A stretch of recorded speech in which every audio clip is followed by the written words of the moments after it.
میں اس بات کا بھی ذکر ہوا تھا کہ حج اور عمرہ کیسے کرنے ہیں۔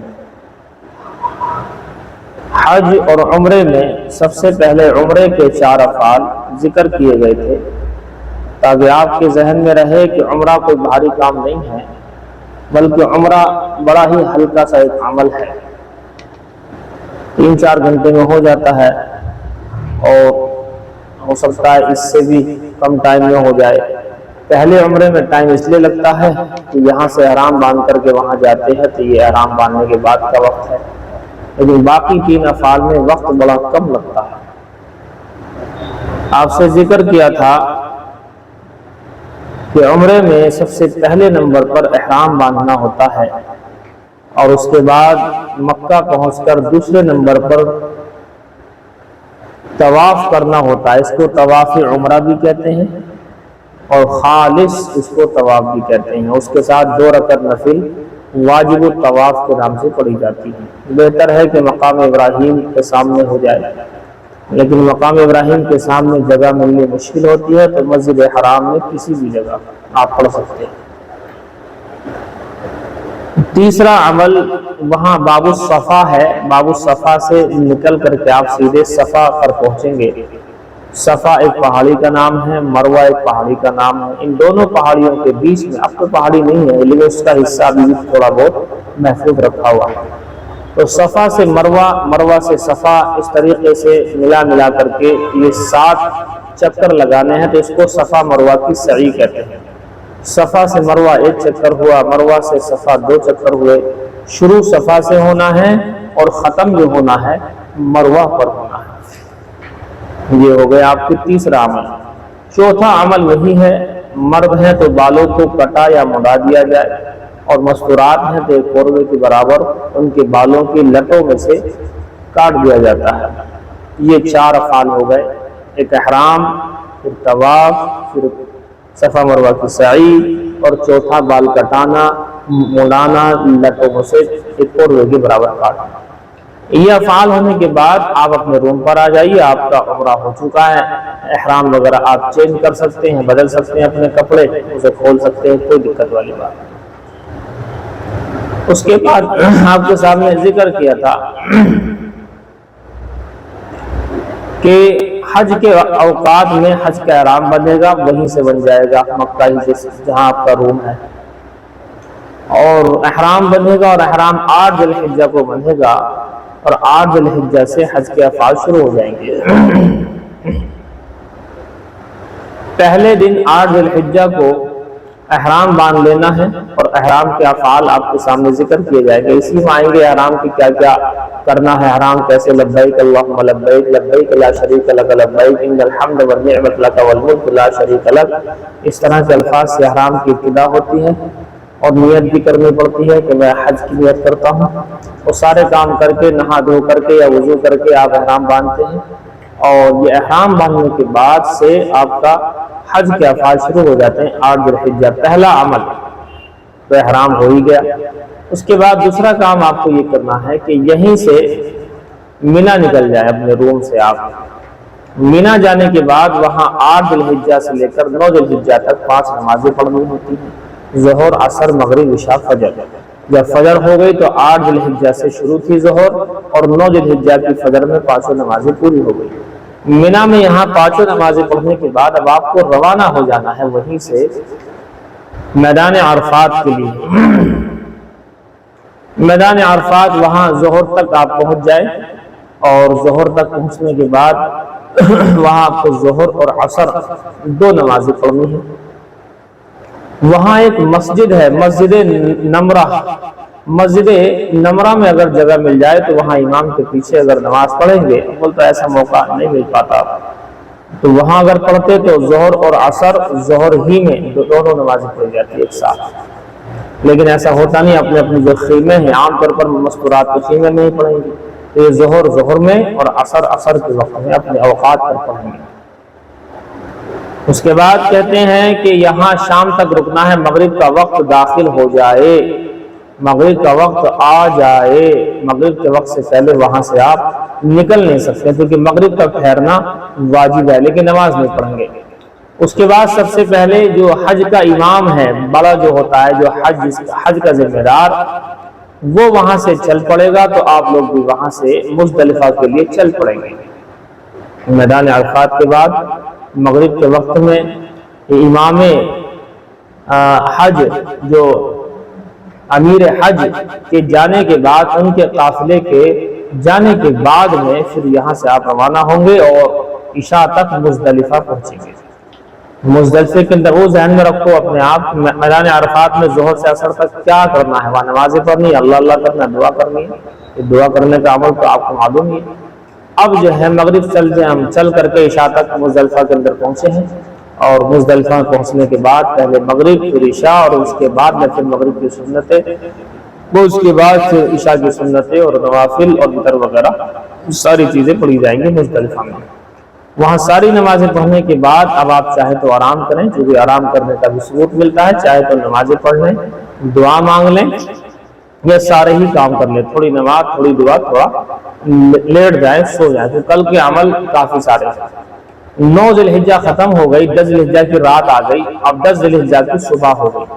صبح میں عید کے دن فجر کی نماز جلدی پڑھنی ہے اول وقت میں، اور پڑھنے کے بعد کھڑے ہو جانا ہے۔ کھڑے ہو کر کے دعا مانگنے سے وقوف کہتے ہیں اسے، کھڑے ہونا یہ واجب کہلاتا، واجب۔ اور یہ کب تک کھڑے رہیں گے؟ پورے وقت میں یہاں آپ کھڑے رہیں گے۔